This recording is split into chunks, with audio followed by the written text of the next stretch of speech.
welcome everybody. Good morning, good afternoon, good evening, whenever you are watching the video, this webinar. Thank you for joining us. The purpose of this presentation, this video, is to discuss preliminary finding of some of the finding of a project, a social science and humanities support funded project called Journey Home, Refugee Settlement and Integration Project.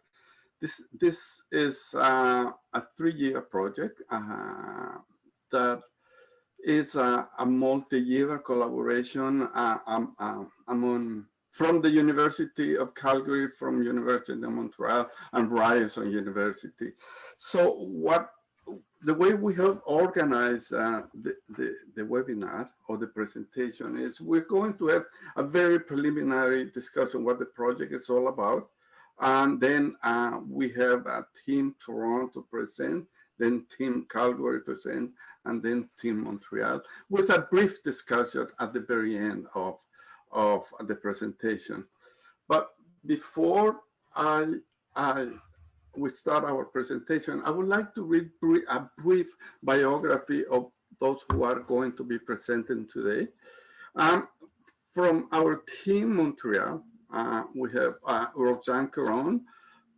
Professor Caron is an associate professor at the School of Social Work of the University of Montreal.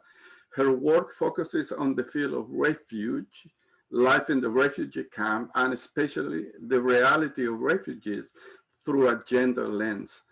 Her research is interested in the experiences of refugees and displaced persons, but also the transformation in gender by the process of migration and displacement on identity, strength, and value of refugee.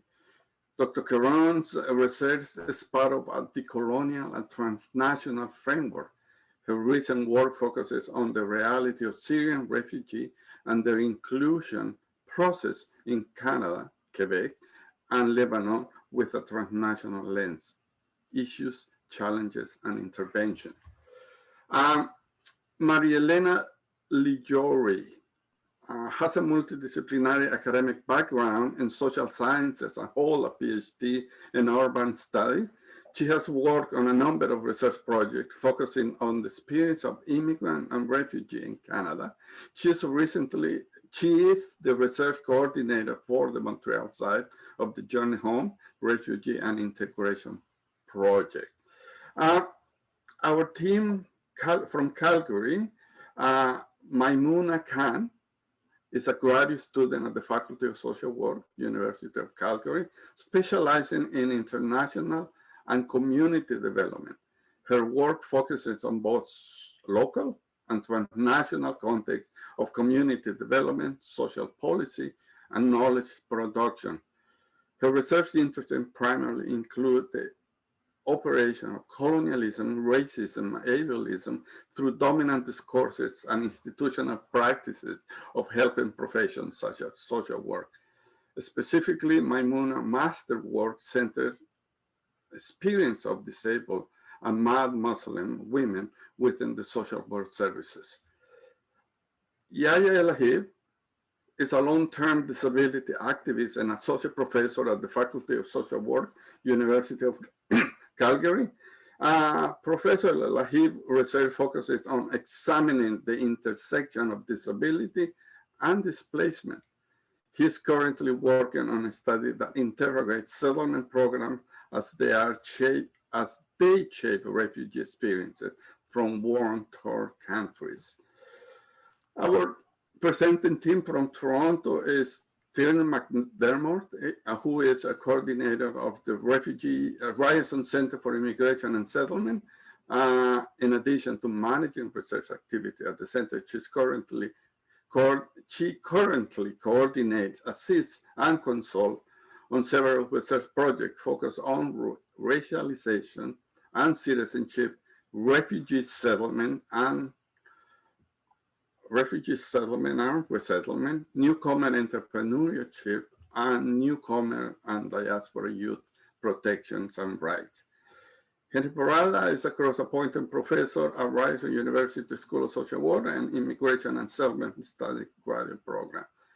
His experience include working in the Caribbean and Central America and with their respective diaspora population in Canada on issues of child protection, human rights, youth participation, and settlement and resettlement of immigrant and refugee protection. So my name is Henry Parada, and once again, I welcome you to our webinar. So briefly, let me discuss what is the Journey Home project. The main purpose of this project, the original main purpose of this project, is to identify factors that promote the successful settlement of refugees who migrate to Canada, to explore the institutional professional practices, and to understand the resilience in the context of the refugee experience. The idea is to develop an alternative discourse focused on the well-being, resourcefulness, and personal community agency of community, and to try to develop a community of research knowledge regarding the settlement in Canada. This were the original objective of the project. So I just want to acknowledge that although each team has a leader, faculty, we didn't work alone. I want to acknowledge the research assistant and people who collaborate with the project. As you may see, has been a teamwork, and everybody contributed in one way or another to the success of this project. Just for you, for recognition. Okay, there are a few theoretical frameworks and methodology, study designs that we agreed to work with. Although when we talk about theoretical framework, those were the base for our understanding. Okay, like critical feminism, critical transnationalism, human security, community resilience. In this presentation, in the Toronto presentation, they add labor markets segmentation and political economy of refugee. They are similar epistemological understanding of the refugee experience. But in order to be consistent and coherent with the epistemological, with the methodology we're using, phenomenology, institutional ethnography, and hopefully we're going to use grounded theory and narrative. We want to let you know that although theoretical frameworks are important, based on the epistemological understanding of the methodology, we're not married to those theoretical frameworks. They are just a guideline. So we are making tremendous effort to work from the data, from the bottom up to start developing. This is a point that I think is very important to have in mind when we discuss some of the findings, okay, of some of the relationship of the data. So overall, there were 3 locations: Toronto, Calgary, and Montreal. Basically, the data collection was semi-structured interview, mapping institutional and textual analysis, semiconductor interview, and focus group. It depends. There were interviews with service user and interview with service provider. All of this was a sampling of convenient sample. All right, very briefly, as a start the conversation regarding of the Toronto activities. There were 12 individual interview and 1 follow-up interview with service provider. The idea is to understand institutional practices. That's what we work. We interview service providers and service user. We interview 68 participants, 55 women, 13 men, 22 individual interview, 6 focus group with 46 participants. Out of 54 participants, 43 were women, 11 men were from Syria. Just happened that the project started when the wave of Syrian refugees were landing in Canada. So there were 14 participants, 12 women, 2 men from Botswana, Eritrea, Ethiopia, Honduras, Iran, Kenya, Malawi, Nigeria, Palestine, Poland, Rwanda, and Zambia. So in terms of the data analysis, we we use en vivo to look for themes. We follow the method, the study design guideline, how to analyze the data. So this is a very overall description of the project. So Toronto team will start the conversation of some of the findings, a conversation of some of the themes they have found in the most recent data analysis. Tia, go for it. Okay. Like Henry just said, we're going to be today focusing on data from the interviews that we conducted with refugees. So we won't be focusing on the service provider data.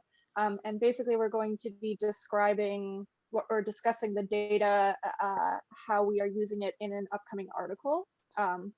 And specifically, we are focusing on the participants in our samples experiences accessing employment and employment services during their early settlement years in Toronto.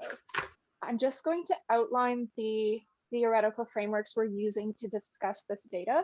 So we didn't go into these interviews necessarily looking for to understand people's employment experiences or their experiences accessing employment resources.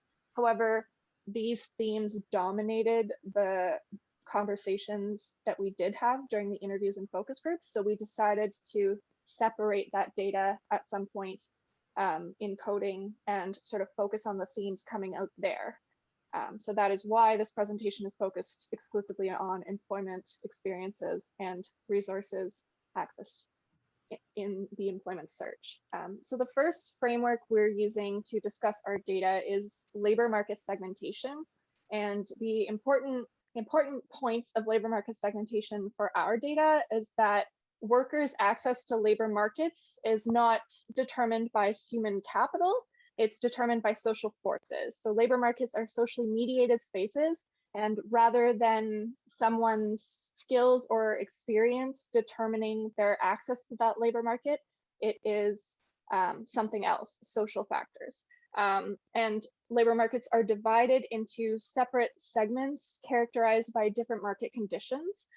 So there is a classic view of labor market segmentation, which basically divides a labor market into a primary sector and a secondary sector, which is basically high wage versus low wage work, skilled versus unskilled work, stable versus precarious work, etc. But more recent models of labor market segmentation focus on multiple forms of segmentation that can occur even within isolated professions. So though someone may be in a specific field, there's segmentation that occurs within that field. So for instance, career advancement is limited to only some people or determined by different forces of inequality. And then also a point is that there's limited upward mobility between segments without investment in further education or training. And then finally, that segmentation is inherent to capitalist labor market structures. So segmentation incurs a ready supply of exploitable and cheap labor. So the two go hand in hand. And the reason we use this is it's a critical framework for understanding the overrepresentation of refugees in low-wage work in Canada. The second framework we're using is kind of a mash, and it's political economy of refugee employment integration. So the important points from this are basically that refugees' labor market outcomes are tied to systemic and structural barriers and the support available to them to navigate these. So in Canada, looking at how refugee resettlement or settlement occurs within the context of neoliberal capitalism.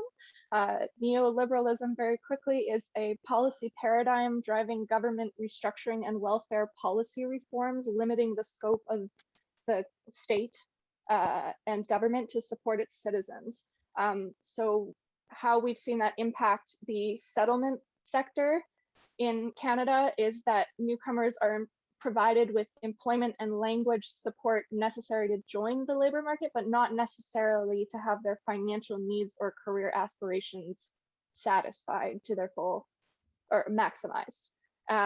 And then finally, the idea that employers and institutions upholding of certain barriers preventing people from accessing the labor market or moving within the labor market contributes to the production of what's known as liminal space for newcomers. And this concept of liminality is important. It's linked to the capitalist labor market structure because liminal space is sort of like a transitory space during which time things can happen, and in this case it benefits the country in the sense that newcomers take the time to reskill, retrain, or they fill positions in the segmented economy. And the reason we use this framework is because it unsettles the concept of a normative employment integration period for refugees. The concept of liminality we found in very, very, very useful in the sense that is in the process in between. It can be used relevant to the market, but it can also be used in the process of asylum seeker seeking for protection as a refugee, and the moment they actually get the refugee. What happened during that period, both economically, both psychosocially or community, is the sense of being in between and without having a very clear determination where you're going to go after the whole process. We found that this is a very useful concept. Yeah. Yeah, there's actually a lot of work about liminality and refugee camps and the idea of transit countries as well. So it's a concept that's very linked to studies of refugee experience as well, just beyond the labor market as well, like Henry was saying. So I'll move into our data, and I'm going to move through this quickly, just mindful of the time. So yeah, the first theme of our data that we focused on was the reported need for employment in early settlement due to the significant discrepancy between the social assistance available to our participants and the cost of living in Canada. So they reported being told to focus on learning English, not worry about employment, but they found that it was necessary to begin their job search sooner. Some participants discussed actually leaving their LINK, language instruction for newcomers to Canada courses to pursue employment, and then sort of discussed how this led them to be navigating the labor market without a full English or French fluency. In our case, our participants were talking about English fluency, navigating the labor market with limited English language skills. And as a result, language barriers significantly restricted the jobs available to them. Mm-hmm.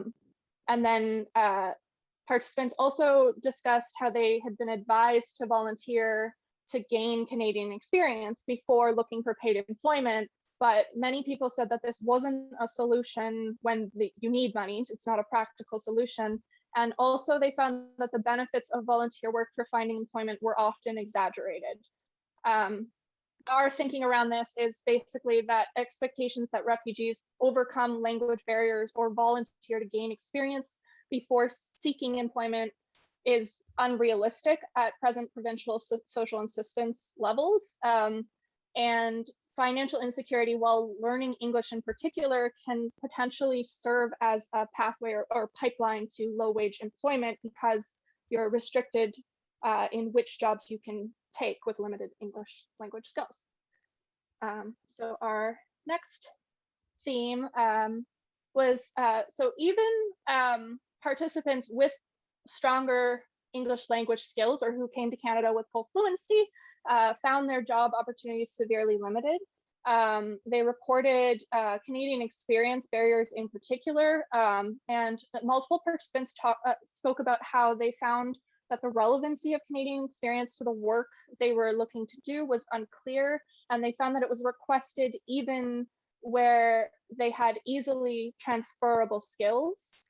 They also were frustrated that this concept was left up to the discretion of employers. So some participants reported inconsistent expectations of what qualified as Canadian experience. And in some cases, going through the process of getting a certain qualification in Canada already and then going to an employer and having them ask them to complete their version of that qualification to show that they had Canadian experience. And then other participants spoke about how Canadian experience is basically coded racism, how employers wanted to say no because of the person's race, but they said Canadian experience instead. And then participants overall reported de-skilling experiences, so non-recognition of credentials, both in regulated professions, but also just employers in general devaluing any experience that they were bringing. At the same time, because they were still in need of money during settlement, they found it necessary to accept employment incommensurate with their experience. So participants discussed how they were surprised at the lack of programming helping skilled refugees apply their experience in Canada. And some felt that they were expected to be content with any employment offered to them just because they were refugees. Participants also, many participants talked about the trend of seeing newcomers push towards service industry and manual labor.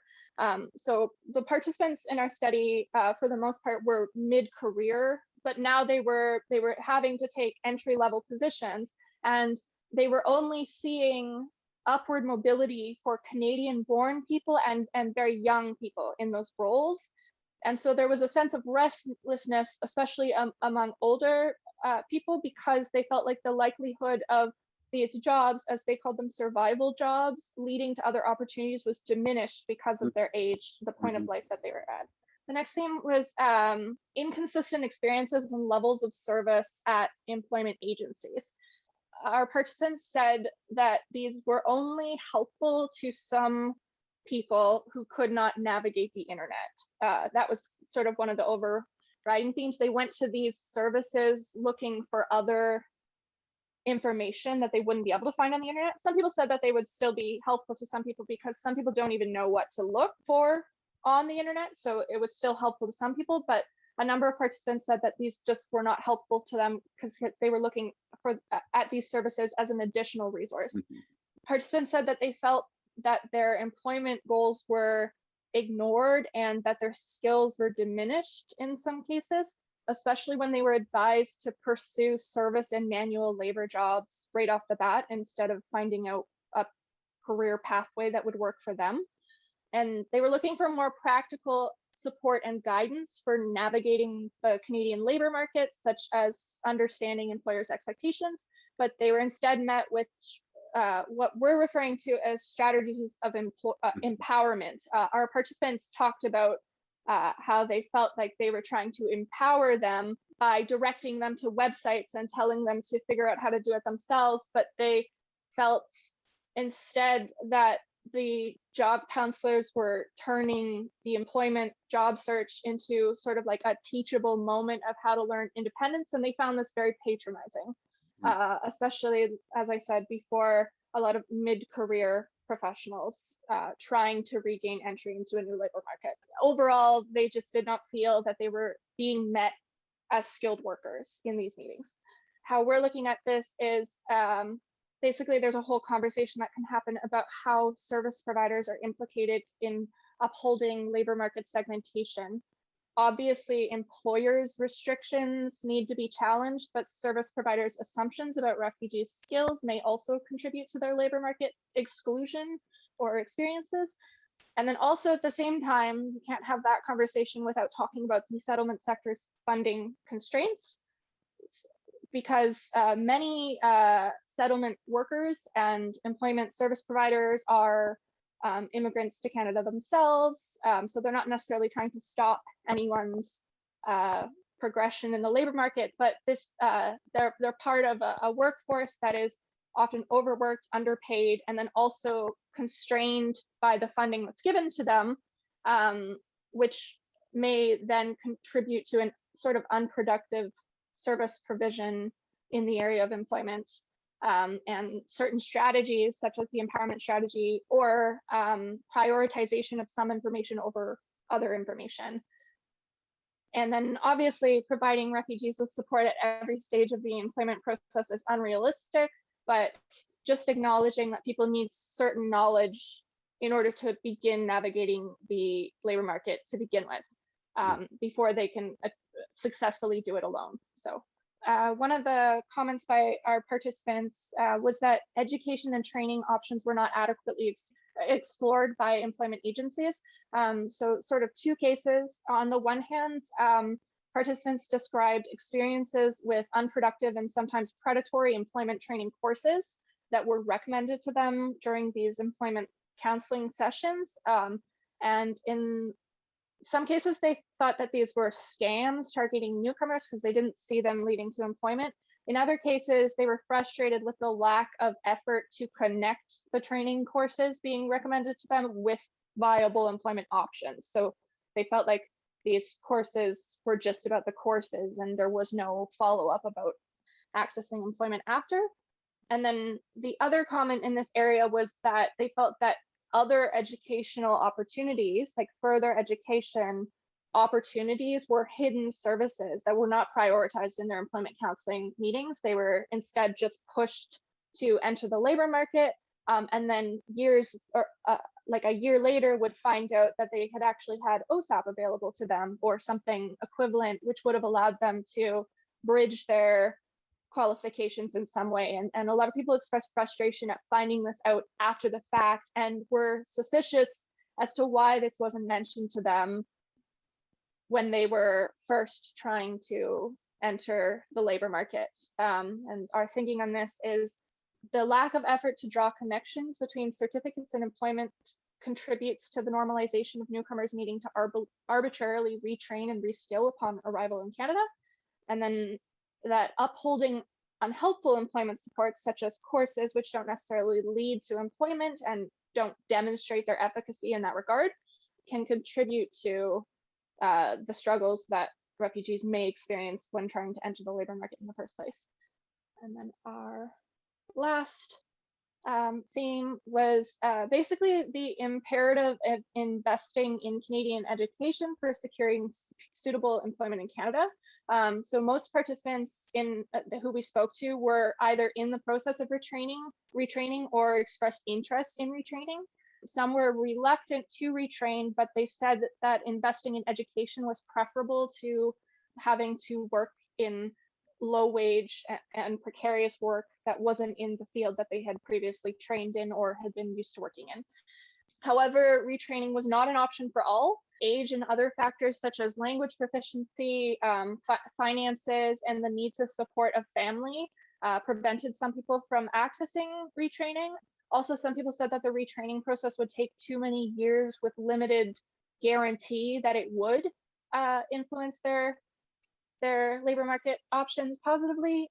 And then in that regard, there were sort of two lines of discussion around this. There were some people who spoke in a way where they were sort of like resigned to their limited employment options in Canada, but there was a thread of being very hopeful for their children's futures. And there was a discussion of sort of how Canada was a sacrifice for the children. And so how some people wouldn't be able to continue in their profession, but their child would have a better life because of the educational opportunities available to them in Canada and because they had grown up in Canada.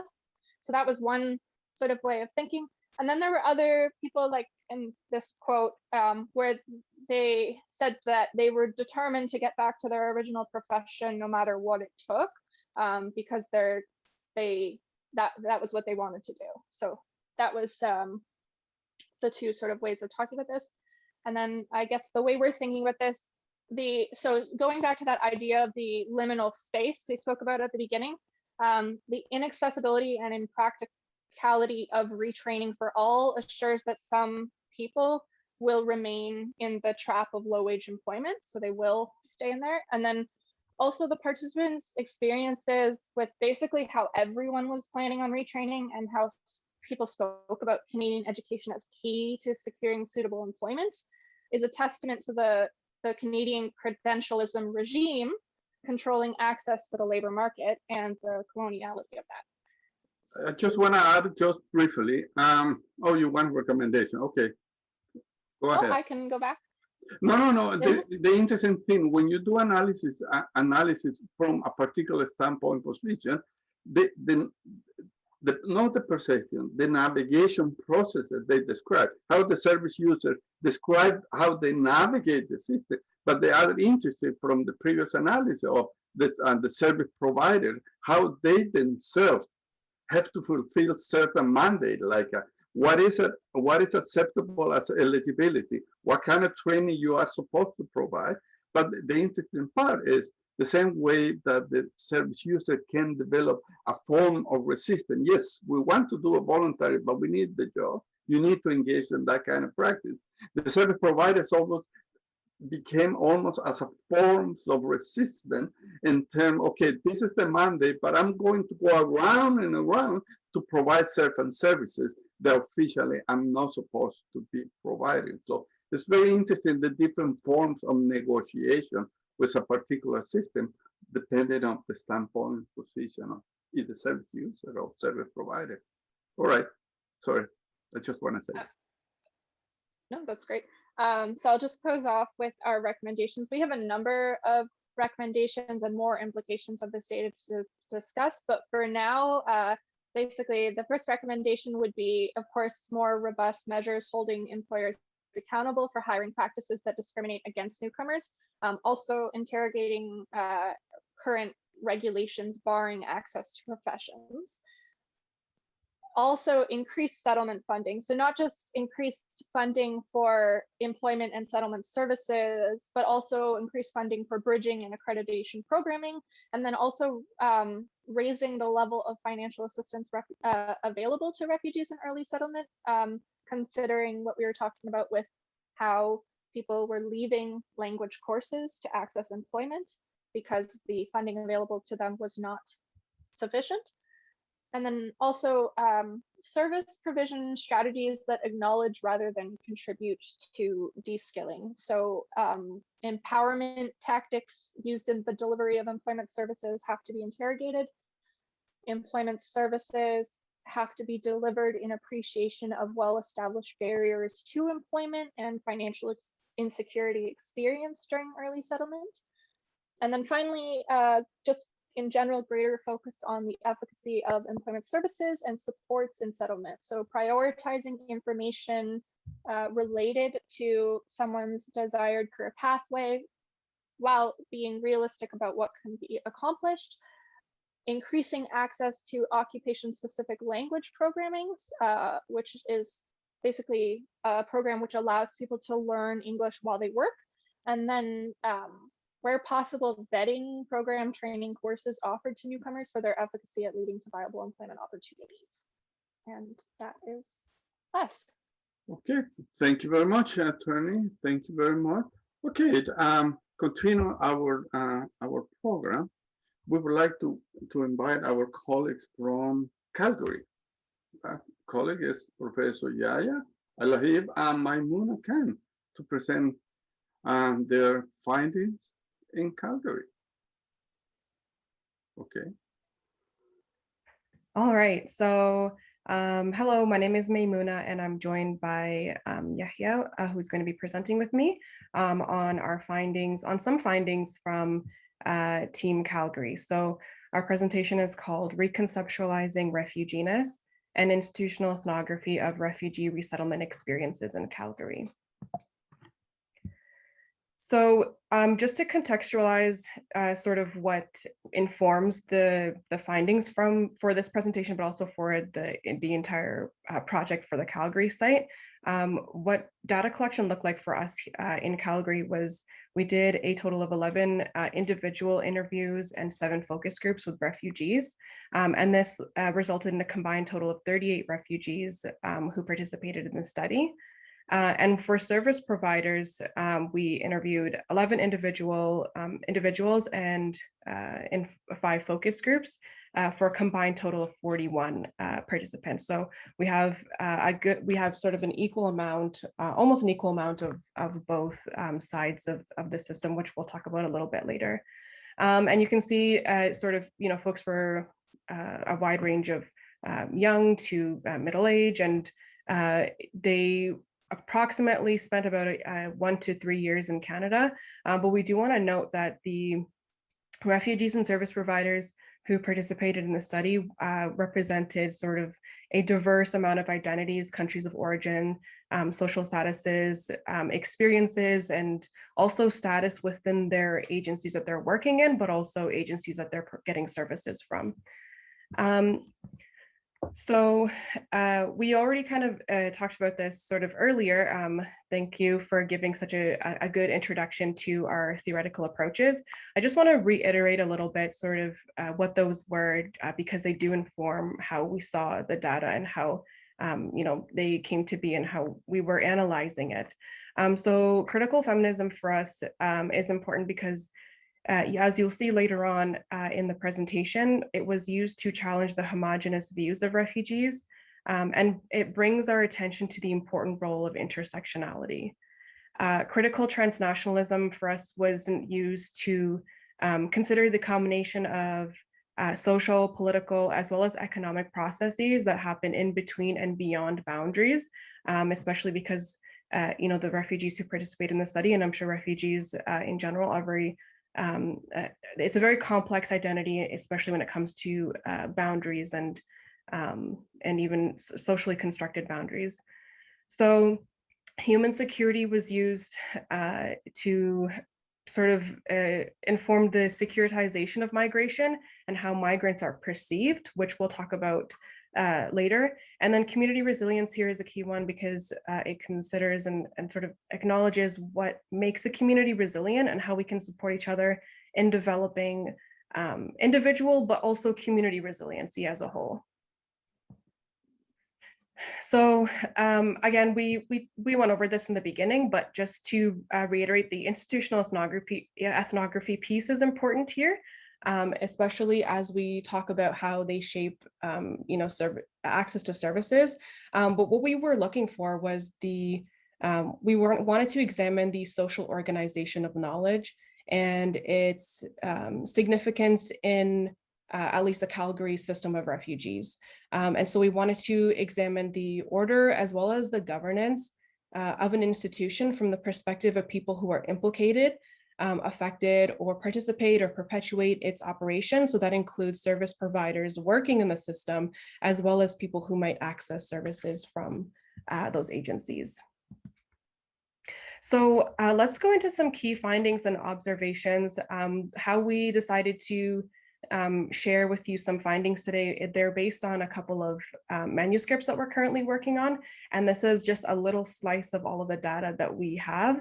But I hope that it gives a representation at least of some processes that are happening sort of in the Calgary system. So the first one that we have here is sort of this contradiction of the conception of refugees.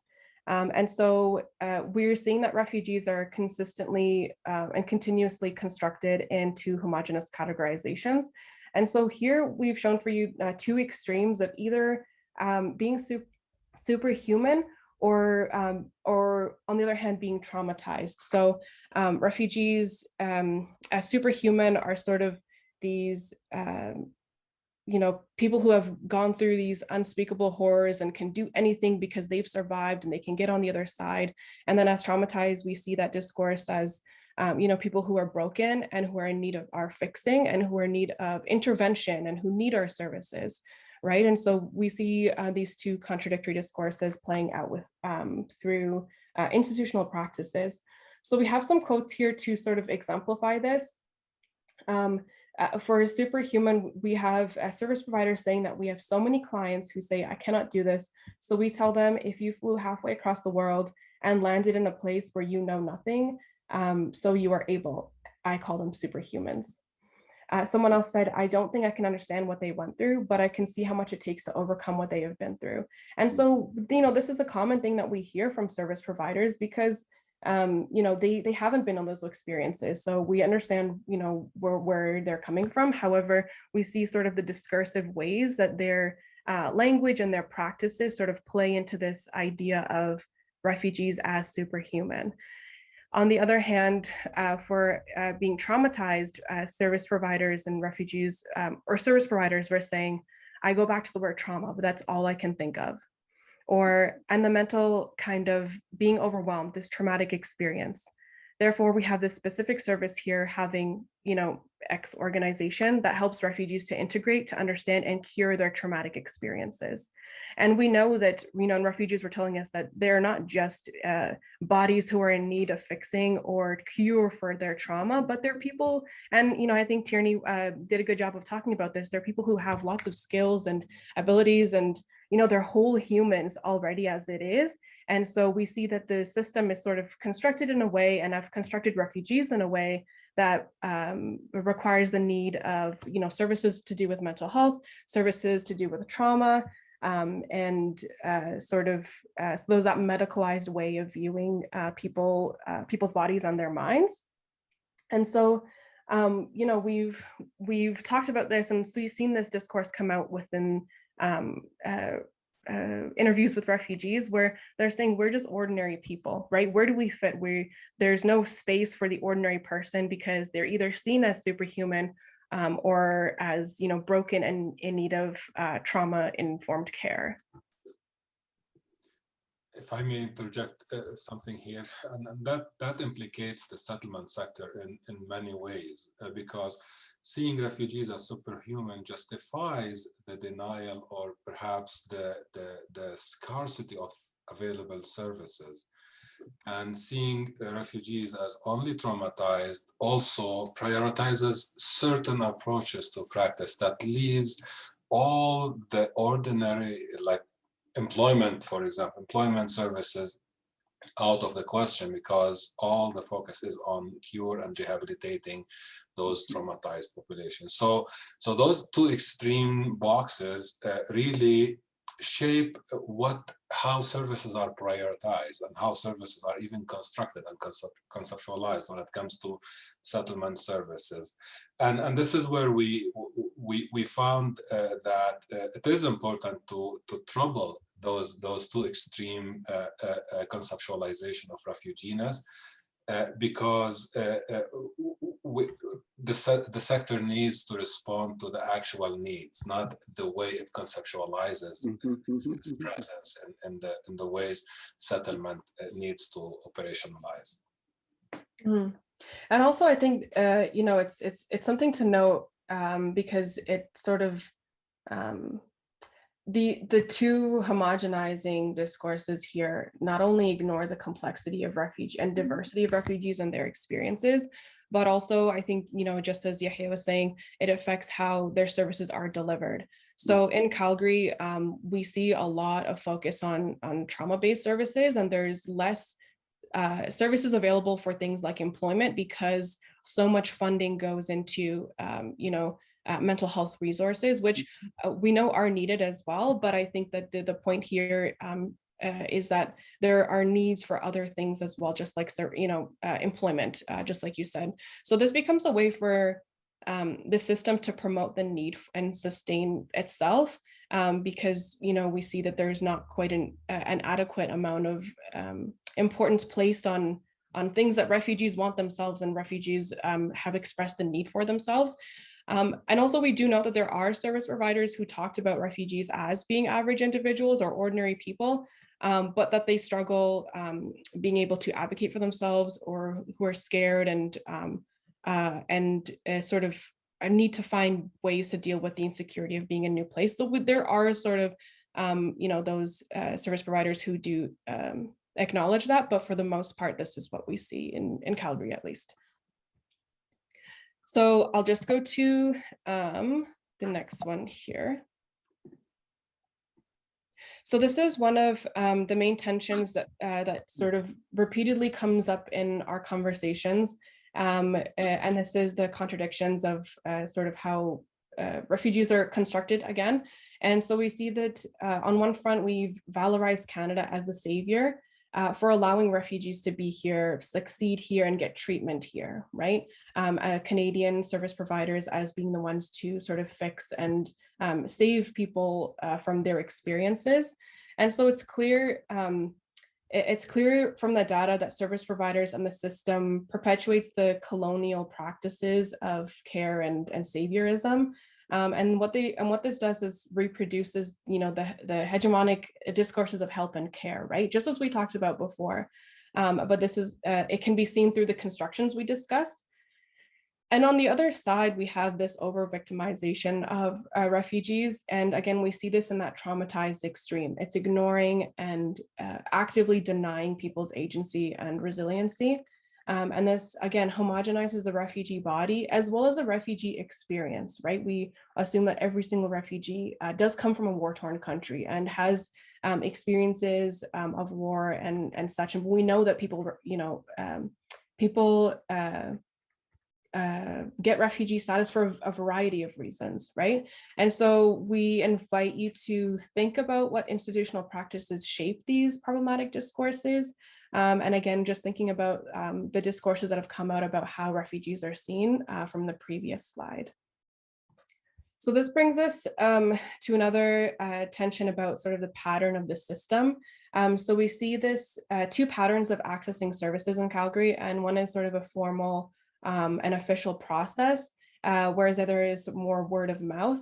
And so, we put this here so that we can ask ourselves, what are the implications of having, a pattern of refugees shopping around for services or based on word of mouth from community members or service providers. And so we have a quote here to exemplify shopping around.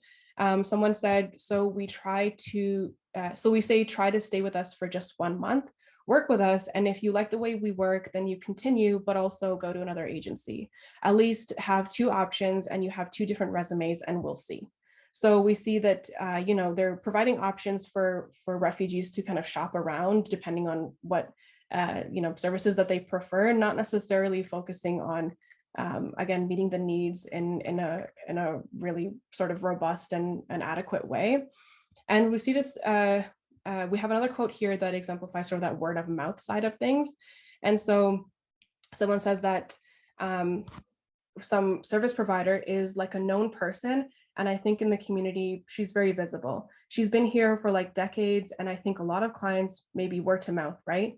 They come here, they've seen her, so they'll tell their friend who came 2 years down the road, hey, go to the whatever organization. There's this lady, she'll help you. So we see that refugees have sort of created this own way of referring people based on their own experiences, because obviously if you get a really good experience with somebody, you're going to want to go back to them because you know that they'll meet the needs that you're looking for. And so we see that refugees have sort of been referring by word of mouth, and that's how people sort of access the system that way.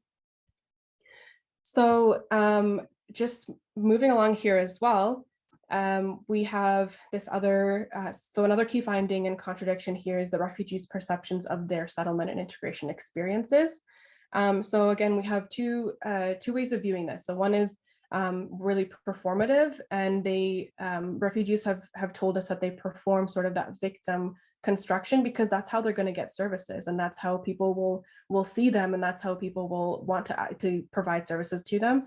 And so we have a quote here that says, every time when I have a chance to speak in front of members of whatever agency name, I say that, first what I'm doing, I try to share my sad story. And there was, because this is not Canada, So we see here that there's a level of performativity that goes into trying to get services because the system is made in such a way that you have to do that in order to get what you need. Otherwise, you're kind of left to just float around because again, there's no there's no ordinary refugee. There's someone who's either really traumatized and has a sad story and needs help, or someone who's got it all figured out and there's absolutely nothing that they can possibly need.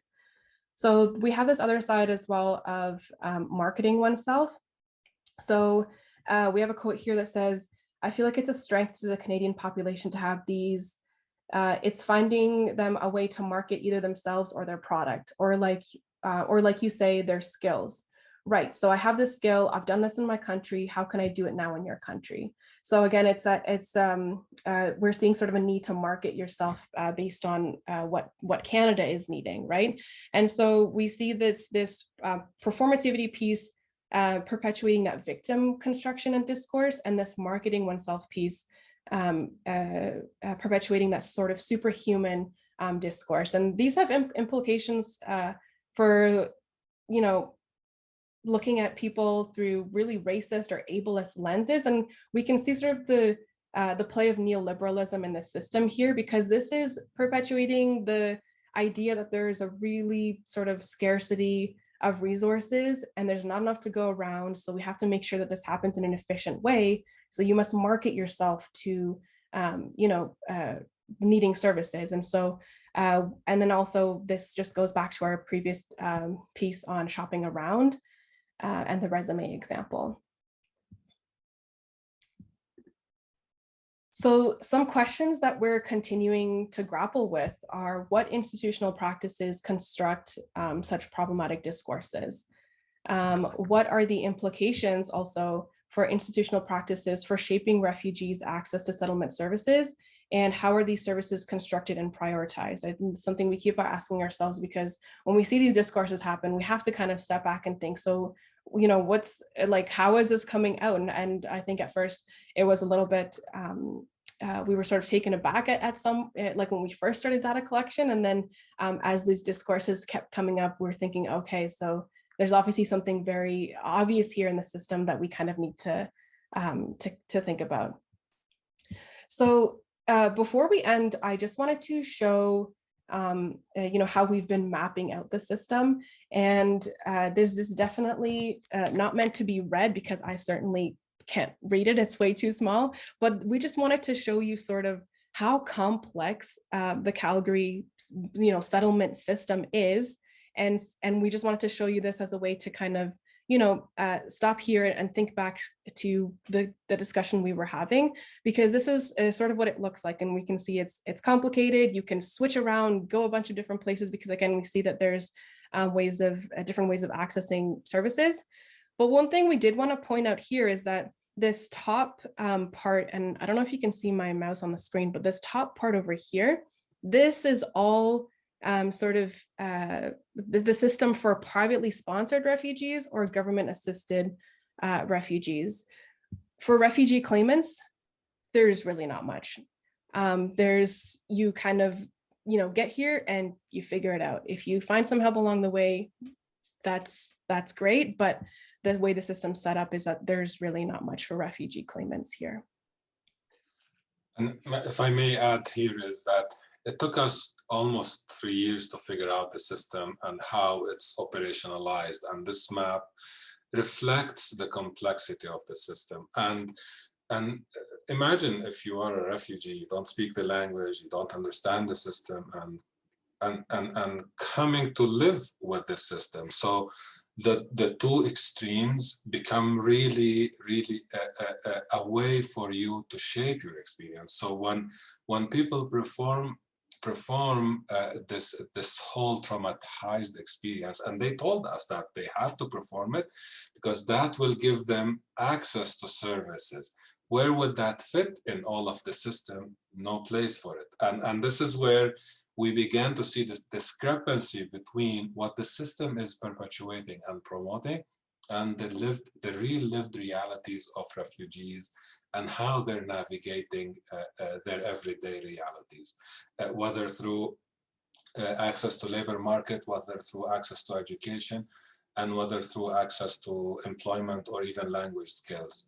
And the other part is that, and this is where a lot of things get missed out, is youth experiences are not the same as older adults or as family. Women's experiences are completely off. They don't even exist on this map because it's this whole homogeneity of constructing refugees really takes away any nuances that we need to pay attention to in the sector for different groups of population.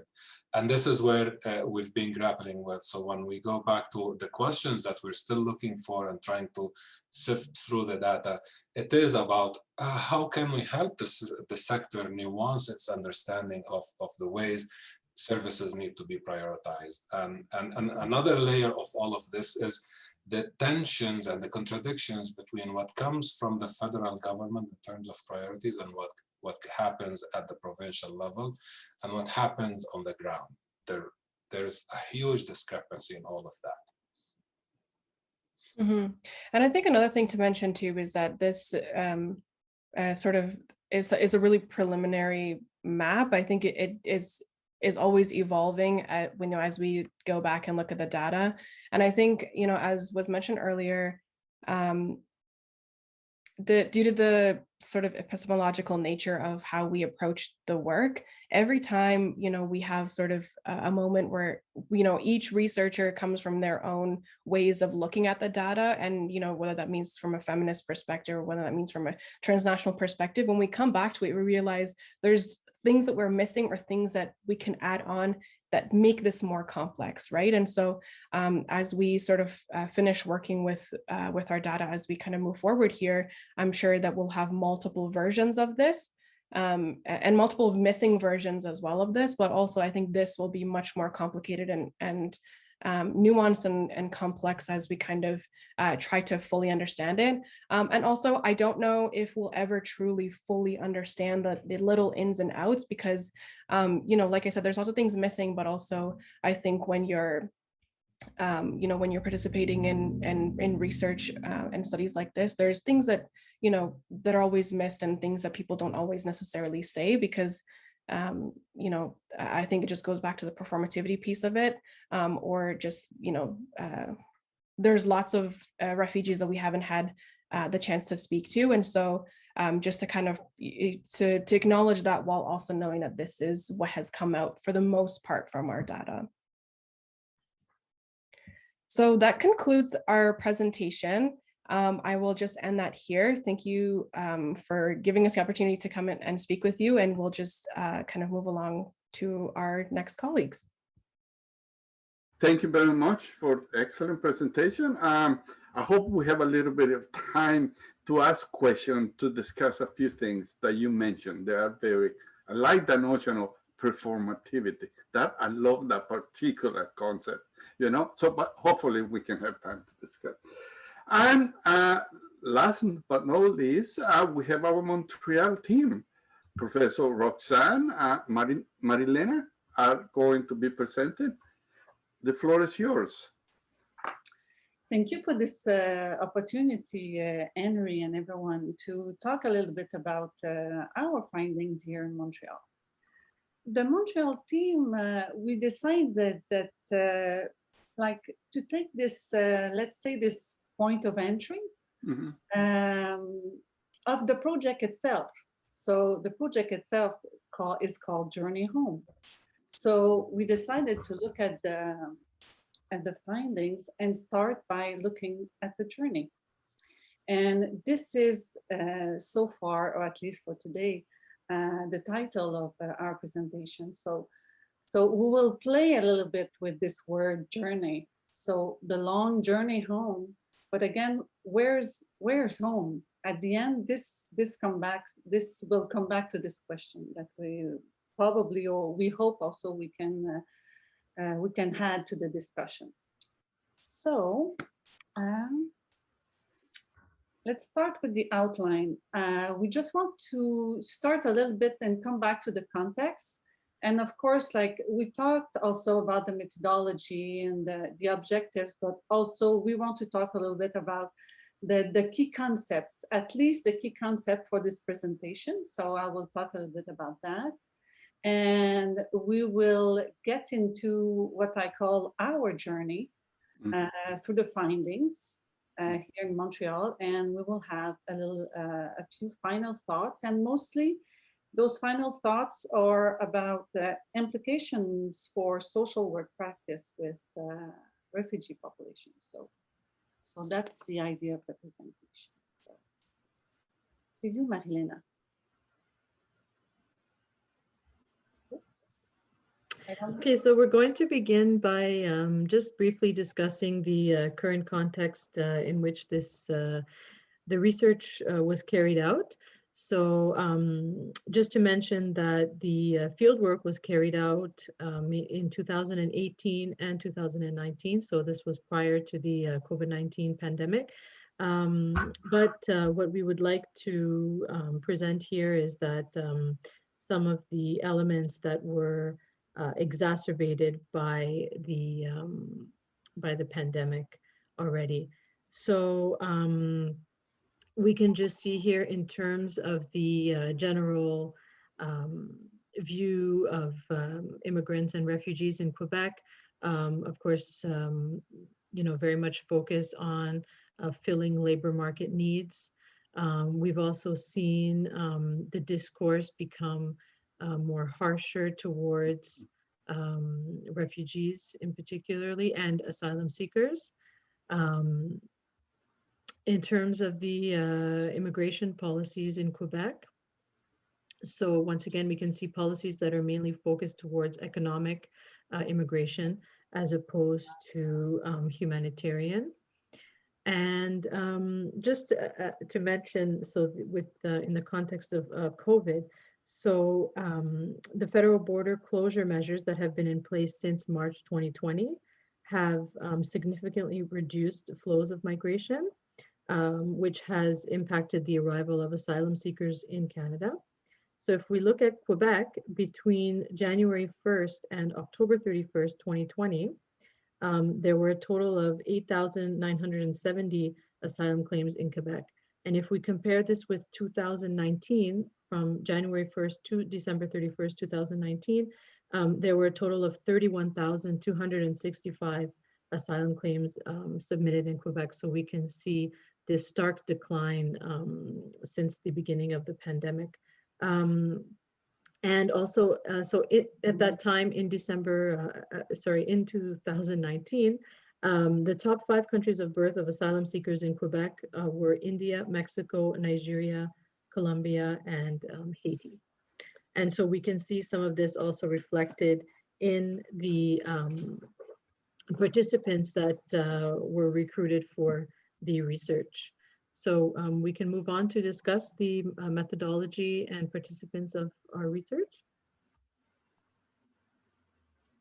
Yeah, so I will go through a little bit before just the key concepts that we want to look at, especially for this presentation from our part at least. So these are the 3 concepts that were really important here today. So I want to first of all, the idea of refuginess, developed also by Lisa Malky, reminds us of the refugee condition, what I also like to say, just how it is or what it is to be a refugee. And we also have here today like intersectionality, a little bit like Calgary team. So as for intersectionality, it allows us to focus on power relations and structure at the macro level, but also forces at the micro level, so such as identities, and also Calgary talked about that earlier. So the identities that also structure the lives of refugees. And today we slowly start our entry in the analysis of Montreal site as we'll look at the intersection, especially of gender and asylum, and the journey of women through the refugee claim, through their refugee claim, sorry. We not only start to look at the identities involved, but also we question systems and structures within which they find themselves. So the Canadian refugee determination process, the refugee assistance programs, government and public or community organization. We cannot forget also about transnationalism and look at the journey and what it is, and go beyond a little bit Canada. So in particular, we want to reveal and be mindful of the trajectory, but also the ties, the networks, and the people behind the scenes. They may be physically behind, but they have a real impact on the daily lives of refugees. And we will ask, maybe one of the questions we have for discussion is, where are these people in the intervention process? Meaning, how are they taken into consideration in the intervention process? So that's one of the questions that will arise probably in our discussion. So Marilena, we can go to methodology. Okay, so looking at the data that was collected during the study, so as I mentioned, the fieldwork was carried out in between 2018, and the last interview was just in January 2020, so before the pandemic began.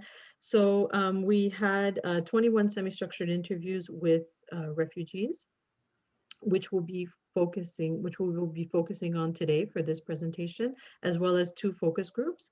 We also carried out 11 interviews with service providers, community organizations in Montreal, assisting immigrants and refugees.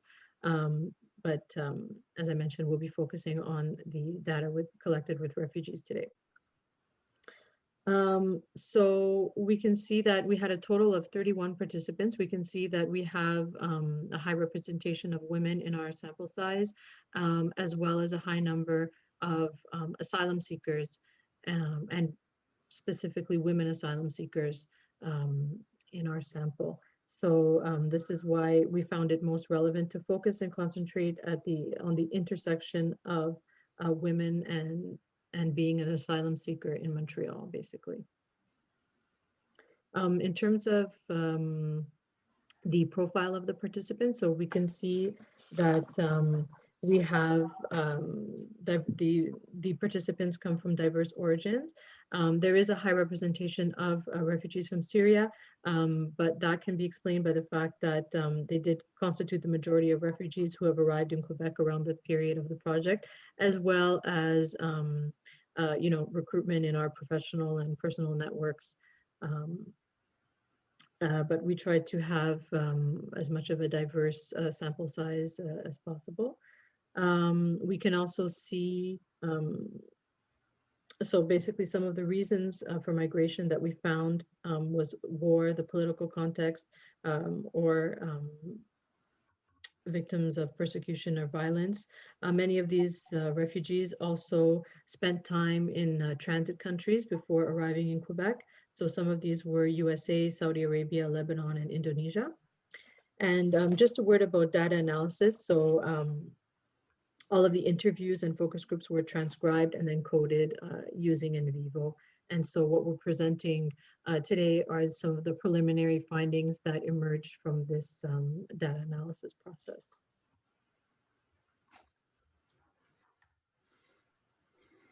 So again, I just want to highlight that this is a first presentation of the findings from the Montreal team. So like I said, I like to call it an entry again in our findings since we are, as we speak, still in the process of analysis. So this presentation does not intend to go deep into the analysis, but provide us with, let's say, key elements to understand the complexities of the journeys. And we also want to come into dialogue with our colleagues here in Toronto and Calgary. In the short time we have for this presentation, we want to reflect on this image provided by our project. So journey home, we say, right? So journey illustrates the road, the trajectory, but also the geography journey of the displacement. It speaks about the spatial dimension of the journey, as well as the social dimension of the journey through realities of the people themselves and their families. We hope to show here the ambiguities and the tension inside the journey. So we'll start. The first thing that the findings, that we see in the finding is the complexity of the reasons behind the journey, which contradicts with the linear and simplified vision of migration that sees this journey as one passage from one point to another in the context of a project that was entirely determined before the departure and defined in terms of only one cause. Our findings echoes the work of the sociologist Sylvie Mazzella, who shows how migration and the journey is an open experience where individuals adopt multiple actions and reactions, resulting in different logic of action and strategies. The person's intention is not constructed in opposition from a collective intentions, like with networks and family and so on, nor in successive steps, but rather as a co-production, depending on the forces encountered, institutional forces, interpersonal forces, and so on. So if there is a beginning or start to the journey, it is continuously redefined along the way, as we can see here in the testimonies. Some of our testimonies show how legal and structural conditions along the journey shapes the path, and even more so, all the roads taken or attempted also. The second observation is social immobility. I want to highlight and insist on the play on word here, if I may say. Immobility, mobility, where we want to show the complexity again of this social immobility. People are sometimes stuck in transit for a while. Then they move since they take and seize an opportunity, or they are constrained to mobility due to laws and policies in the country which they find themselves. But also we have this thing about life goes on. At least the participants, they reveal how they are active along the journey. Okay, so not only in Canada. So some get married along the way, they have children, they search for and find jobs, they maintain links with networks, family and friends. There are also at the same time interruptions, let's say, of schooling, for example, or their careers. So once again, what we want to show here is the complexity. And I like to say also the fluidity of the journeys. I like the importance of looking not only on the social changes and transformation, but also attempting to better understand this social mobility, immobility that happens along the trajectory, and not only here again in Canada. And about the quote here, we can see that even in Qatar, Syria reaches the people, reaches them. The life of transmigrant and instability, the non-citizenship also status and its consequences. The notion of transmigrant here is, I found, very appropriate. Temporary life status that hangs by a thread, may I say, because it can be taken away at any time. We can see the realities of migration at the intersection of non-citizenship. Now, another finding that comes out in this idea of looking at the journey. Violence of and in the journey. We often think of the violence that causes the departure. Okay, so violence of war, violence of the state, violence in the personal sphere based on gender, for example. But there's also violence of and in the journey. Once again, we want to highlight the plurality, many forms of violence along the journey. Journeys with many stops, many transits, many borders. The work of Isabelle Auclair looks at the continuum of violence, she says, during the trajectory of refugee women. Even though we can see this continuous violence in the process and the experience of refuginess, here we also see ruptures, changes, crystallization. Once again, the need to explore complexity in the trajectories. There's not only violence, the importance also to highlight what I call sometimes our blind spots, not just interpersonal violence, but also violence that we explore less, such as violence at and of the border, physical, but also symbolic violence. Regarding the quotes, we can see here that the experience of the border is particularly difficult. Many women talked also about dignity, talking of experience at the border. The border becomes a place in itself during the trajectory of the journey.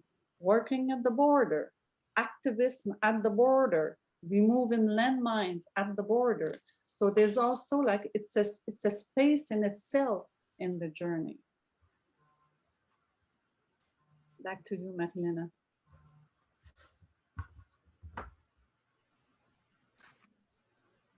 Okay, so just the slide here about the preliminary findings. So once again, the idea of this journey home and the questioning where is home. Also, we can also look at the fact that asylum seekers in particularly experience a great deal of uncertainty as to where this home will be and for where their home will be and for how long. Which can be seen in the excerpts that we've selected to present to you here today.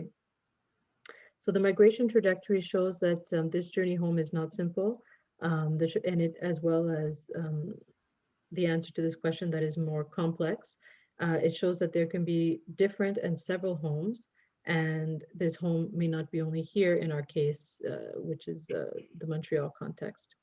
So there's the life that people do leave behind, which needs to be taken into consideration, as well as the key moments that people encounter along their journey.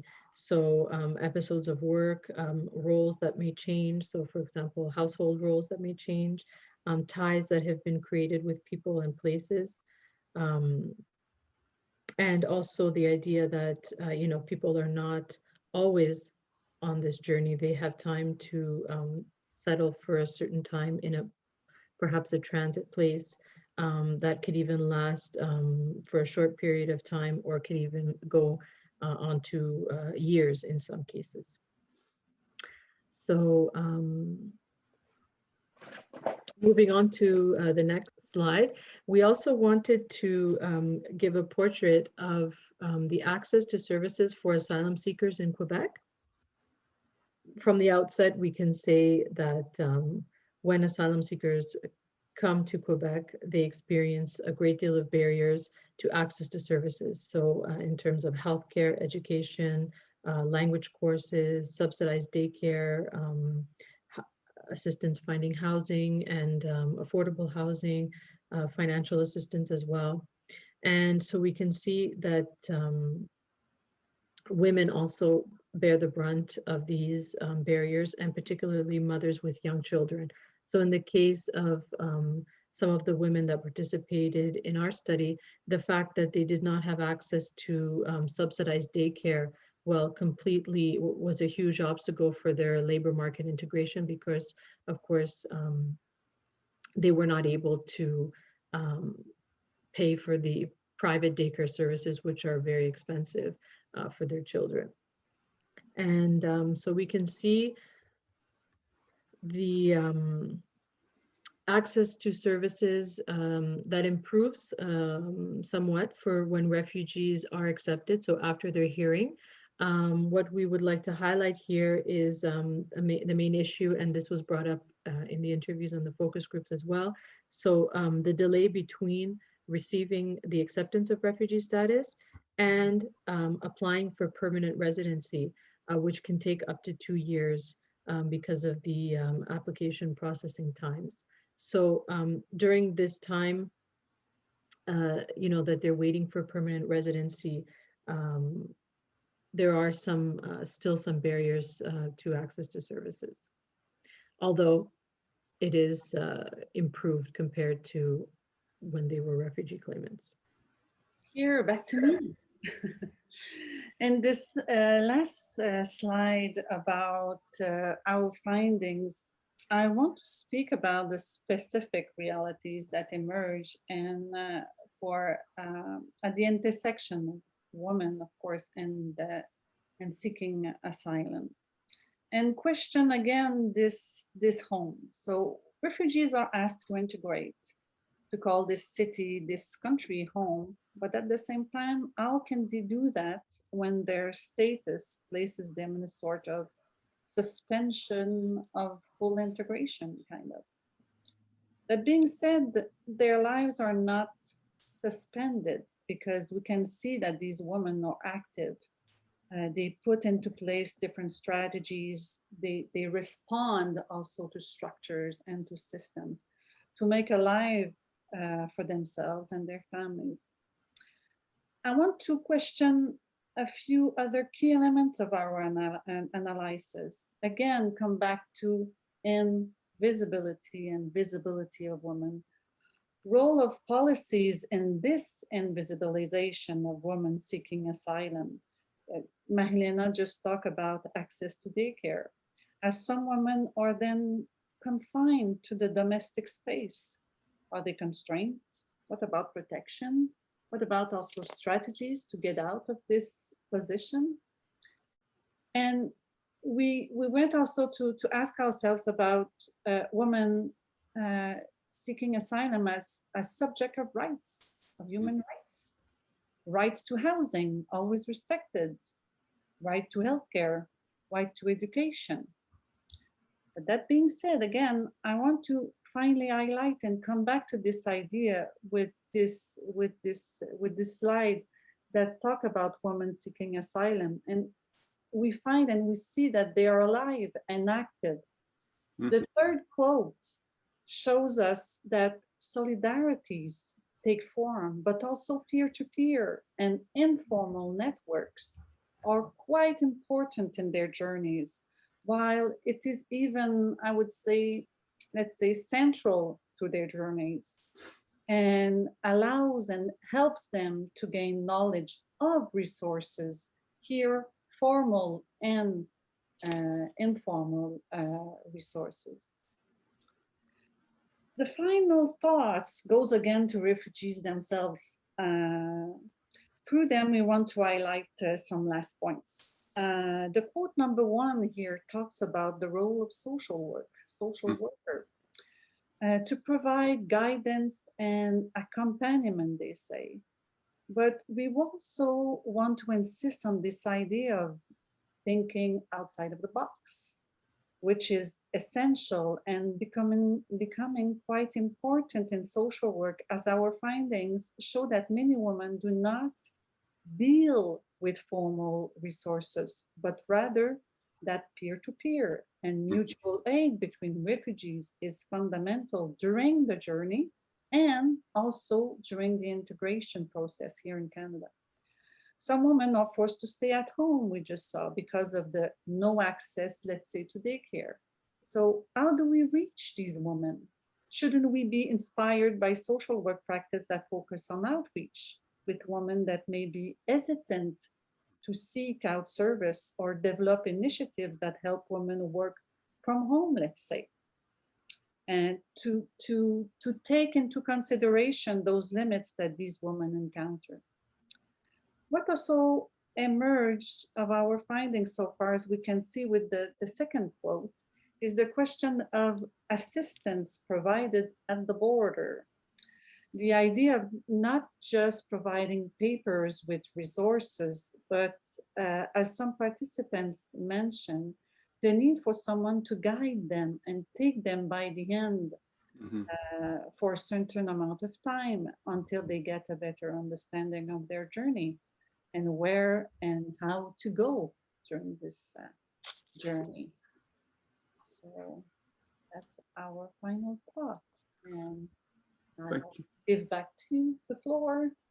Thank you very much. That was excellent. A few things that I found fascinating into the process. It seems the notion of refugee, we're trying to expand the concept de la Croix, the Mary, as a point of the part that what she developed, we're trying to expand it and make it a little bit more into the present. I like that part, you know, because I really like that component. The issue of performativity, of performance, where you were talking, Maimuna, the issue of performance is so important. It's so important, because the issue of performativity, you have to perform. It reminds me the notion of Foucault analysis of the need to confess. In the process, in the way of being forced to confess in a particular way, you are giving up the power is exercised for that person who asks you, tell me your story. Tell me your story. That may sound very empowering, but at the same time sound very disempowerment, like a suffering porn. I think I mentioned this a couple of times. The suffering porn, you know. And it is a power dynamic, and I like how you present that. I don't know what you think about that. I really like it. Yeah, thank you. I think what you're talking about in terms of, you know, having to confess, and I think it really relates to what you're saying about that suffering or that pain porn that, you know, that we see, and is so very much ingrained into how a lot of people do want to help and give services. And I think that this is sort of what this closely relates to what we were talking about in terms of that savior complex, because we know that, you know, this pain porn and all that kind of, like, we know that this is it feeds into wanting to help and make things better because of the suffering and the pain and all that kind of stuff, right? And I think you're right about that. Another piece too, in terms of you know, that confession piece you're talking about from Foucault, I think, you know, the act of disclosure in many ways, and we see this across the board, not just in the context of this study, but the act of disclosure, I think, is very complicated and complex, because on one hand, you know, disclose and confess or perform in a way in order to receive services, or, you know, get, you know, disclosure based on like diagnosis, for example, or disclosure based on status, for example. I think we do those things often to get services, but I think the problem is that we need to do those things in order to get the services, right? And so I think in this case, if you don't disclose your status, I think, or if you don't disclose your story or your sad story, as the participant had said it, I think that you know, there's sort of a gap in what you can get and what you can do and how you move along in what, like Professor Caron was saying, like in your journey, right? And so I think there's pieces at play here that make this also complicated. And I think on the other hand too, like you're saying, it can be very empowering, you know, in order and like to claim yourself and your space and your story, right? But also I think disempowering in the sense that what we see, at least in the Calgary system of refugees, is you get reduced down to sort of a on paper eligibility criteria, or you're labeled as a refugee claimant or a refugee this or whatever. And we know that service providers often do work off the side of their desks for people based on status. And so I think it just gets really complicated and complex when you introduce that piece of performativity or disclosure or confession. But I have another question, but taking what Karen was saying, is that a real story, or is an institutional story that is sent back to the person to perform? Let's just see, how do I assess credibility of a person claiming refugee? The internal credibility, the external credibility, and how the refugee, as an asylum seeker, has to reconstruct the story to totally reperform it in a way that is understandable for the adjudicator. Just to say something, I don't know. And you know, and you're absolutely right. I think in a way, like those kinds of stories are performed in a sense because for the reason they need to perform them is that they need services, right? And so I think that, and also service providers who are not refugees themselves can't sort of experience the kind of, you know, like complexities of that journey and complexities of like a story like that, right?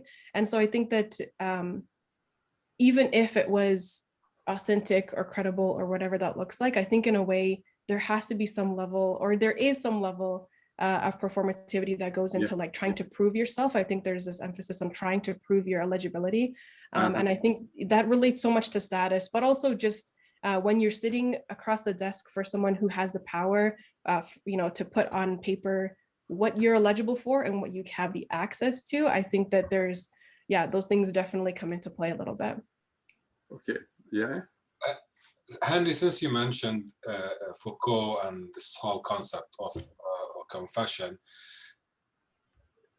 part of institutional ethnography for us like one of the contributions of institutional ethnography to this project was seen in how the system disciplines, using Foucault's concepts, disciplines refugees and disciplines service providers to perform their roles, whether refugees as traumatized or as superhumans, or service providers and how they facilitate the service delivery, not just on the frontline work, but also how organizations conceptualize the understanding of their roles as service providers. So that performativity piece is inherently related to how the system is disciplining people who are part of that system. And one of the really key contributions of institutional ethnography is it allowed us to see the nuances of all of this meaning-making process of how people are part of that system, whether they like it or not, whether they choose to resist it or not. The system is forcing itself into all these really roles and performances in ways that really shaped how refugees constructed themselves, how social workers and service providers constructed themselves, and how they engaged with each other. And we saw this in so many different ways. Like in one interviews, for example, I remember someone said, a service provider said, it's not something around the lines of, we need them to hit rock bottom before we interfere. That hitting rock bottom is something that now they give up. Now they will see the value of our role. And the system is designed to really allow refugees to hit rock bottom so they can be disciplined to say, you need to do this and you need to follow and conform to your role as a refugee, whether being traumatized or being superhuman. So we saw those homogeneous constructions in ways that we saw there is a role for them, and we're not interpreting those roles. Yeah. Just to add on very briefly to that too, I think that this is also, it's also very telling of, the kind of services that are being offered. And I think we mentioned services that are based on trauma and sort of the need for fixing and curing. I think this also plays a really beautifully into what you're saying about disciplining and Foucault's idea of disciplining of bodies, because to analyze it further, if we're asking refugees to fix themselves and be cured of their experiences, we're disciplining them in a punitive way, right? And I think when you talk about hitting rock bottom, we see this punition, come into play. And we know the history of Canadian social services is based around, institutionalization and punitive measures to keep people in line and get, fix people to meet the needs of capitalism and colonialism, right? And so I think I think you're right, institutional ethnography really lets us see these nuances in ways that just from hearing about them or just working in the system, you don't really get a taste of that. Yeah, thank you. Karen? Can I add a little something here? Yeah. To the discussion. I was hearing about Foucault, but I would like to come back also to intersectionality and bring back, of course, the work of, I think especially about the work of Patricia Hill Collins and Sirma Bilge, for instance, and also we didn't talk about that, but decolonial feminism also. I don't want to mention another one. Yes. But I really think that they can help us also to understand, the matrix, that's come into play here. Like we talked about different systems, and I also want to bring also in the discussion the different scale, les échelles we say in French, but scales, I think that's a good word. And so transnational and national, and then, community, and then personal or individual and family, think about that. And also think about the different forces, institutional forces we talked about, but also personal. And also what I liked, you know, like in the presentation of Yahya and Maimuna, is this what they call force représentationnelle. It's like the forces of representation, you know, this image of, you said, superhuman and traumatized. And the work of Patricia Collins and Selma, they also try to bring us also to think, you know, not in binarity or dichotomy, you know, like also try to look at this and try to see the complexity between those two main images. So I think also that we have something very interesting here in the different, you know, sites to talk more about. And if you take, you know an article, you know, like to make those three sites dialogue between each other, you know, like I really, anyway, that's my thoughts so far. You know, in the course I teach, I don't teach sociology of refugee. You know, I usually call it the refugee experience, in the sense, the experience of refugees of women, children, and youth, LGBT, all is completely different, even if they go in. You mentioned something, Karen, that I really love a lot.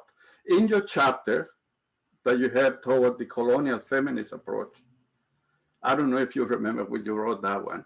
I like how you introduce the notion that I'm really in love lately. It's the notion of coloniality of power and coloniality of gender, and how that discourse, coloniality, modernity discourse, is no use with immigration. It's no use a lot with refugee nets. What do you think? What do you think about that? I'm sorry, if you can comment about that. How would you envision bringing the coloniality of power, the coloniality of being, into trying to understand the experience of refugee? Based on your chapter, I love the chapter. If you remember which one. I would mostly say, you know, like I see it like in this project, but in other project that I also work right now. And I see it like mainly in the forces I just talked about, the representation or the images, you know, very, you know, so let's say about the main image of a woman refugee as a victim, as a traumatized person. And then we can, it's really also like, we can say also like the good victim. We see also like in other projects about, you know, like the specificity of the Syrian woman, how it is, you know, construit, like I can't find it in English so far. Yeah. So these forces are very strong, you know, and I find that this is like you said, I think it was Maimuna, and I wrote it down because like it has really like a big impact on the services. And then I really find that's where the power of coloniality comes into place. And it's very dangerous for me, you know, like because it is based on forces, but images, you know, like it doesn't take into play or into consideration the complexity of the woman experiences. And it's really, really troubling. So that's why I always try to come back to what I call the matrix. You know, I take the work of Selma Bilge and Patricia Collins, but I'm very like, I'm working right now on this big matrix that brings into play, of course, intersectionality, but also transnationalism, with an input also on feminists, you know, transnational feminism, which I really like, decolonial also feminism. So that's how I would answer. Can we see the article of the chapter? Where are they? Are they coming? Sorry, I'm trying, you know, like it's COVID right now. It's right, you know, it's really difficult to find time to write, but eventually, I'm writing on this on the paper right now. But looking forward. Another dimension of coloniality I see in how refugees construct themselves in ways, and this was like in your face all the time, how constructed the hierarchy that refugees constructed themselves. And this was like significantly troubling. Like, for example, conventional refugees, privately sponsored refugees, that hierarchy. So every time I reached out to interview someone, they said, but I'm not a refugee.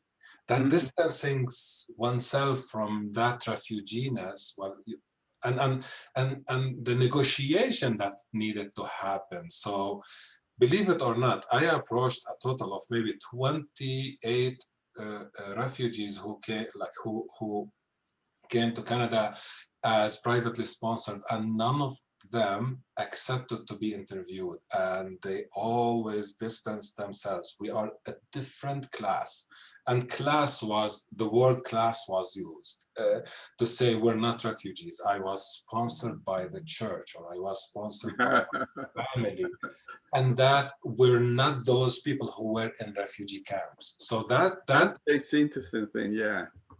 So that distinction, and unfortunately, I really did try hard, and I built relationships with them. I even performed music with some of them to say, let's interview you. You're refugees. You fit the criteria. Never accepted. So I really worked hard to have their perspectives in this study, and it never worked. So perhaps. And why I see this as a form of coloniality, because of the ways coloniality of power associate like class as a central distinction to capitalist interest and capitalist purpose. So there was so much dynamics there. So this is all part of our data, but it really reinforced the idea that there is a hierarchy of power here, and there is a coloniality of power that even the system is perpetuating by allowing different access to different services depending on the category that your refugeness exists within. So that hierarchy really played out in not only how people interpret their realities as refugees, but also how the system classified them and allowed them access to services. So there was a lot of dynamics there. I'm an immigrant, no refugee. Have you heard that expression? I'm an immigrant. I'm not a refugee. Okay, right. Fine. I performed with them, and they didn't even accept to participate. So, Yeah, but Sorry, go ahead. Go ahead. Go ahead. I just want to add something, because like it's too okay. One thing I hear is is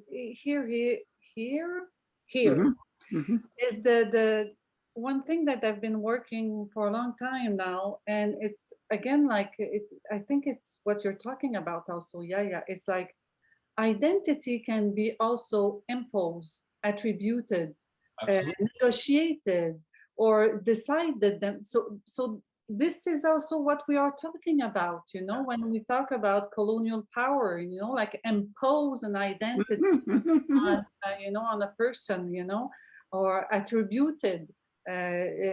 But sometimes I see also, that's why I always think of, okay, Roxane, do you see the complexity of the thing? And so when I think of identity, I'm always, okay, is this like something I decided? Is this something I was, you know, that we impose, or that the system imposed on a person? Or sometimes I see also like people trying to negotiate negotiate the identity that is trying, you know, that we are, let's say, trying to impose on them, you know. So this is also, again, like, see the fluidity and the complexity within, you know, one concept, let's say, like identity here. And we can see also then the people, you know, like the agent, you know, like they are agent also in the identity. You know, like, and I'm just. That's a very interesting. So the concept of whining across Latin America, at least, that's the one I know very well, is very fluid. you know, Brazilian example, we will consider that person to fall within identity categorization of a Black person, but they talk themselves of whiteness as an economic position, not as a racial position. I found that very interesting. So I just wanted to say a couple of things. I think, Yahya, what you're talking about in terms of sort of those constructions by other refugees, I think it also beyond class, I think this idea of the fact that people can't rely on services or like welfare or those kinds of things, and people who do rely on them are inherently lesser than and you know, we need to distance ourselves from folks like that, right? And I think this relates to something Professor Caron was saying, like, I think, and as a transnational feminist and post-colonial feminist at heart, I think I really see the complexities of what you're saying, because you know, when we look at the experiences of women who are refugees, right? I think when we sort of impose identities and impose constructions on them, we obviously deny them their agency and ways of reclaiming those things. But also something I think about is, you know, how colonial powers have assumed and universalized and homogenous oppression of at least women who come from the global South, right? And so I think that, and it's further complicated and nuanced and complex when you consider too, like what the status of people who are from those contexts and their contextual realities too, right? For example, the experiences of an Indigenous woman in their home context is so different from a settler woman in that context, right?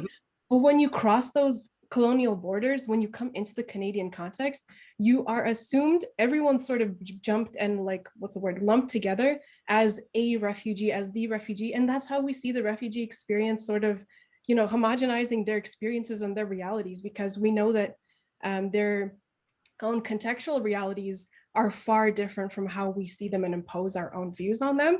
And so I think, like, you know, all of this is so related. And yeah, I think that that's something we're totally missing also from this study too, and maybe something you know, Professor Caron and I should write about together, right? So I think that, yeah.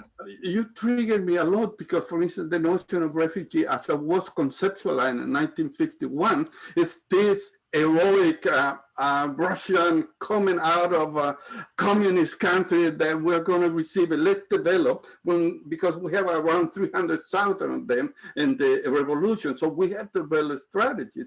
As the representations keep moving, it became more feminized. Feminized. That's the right word.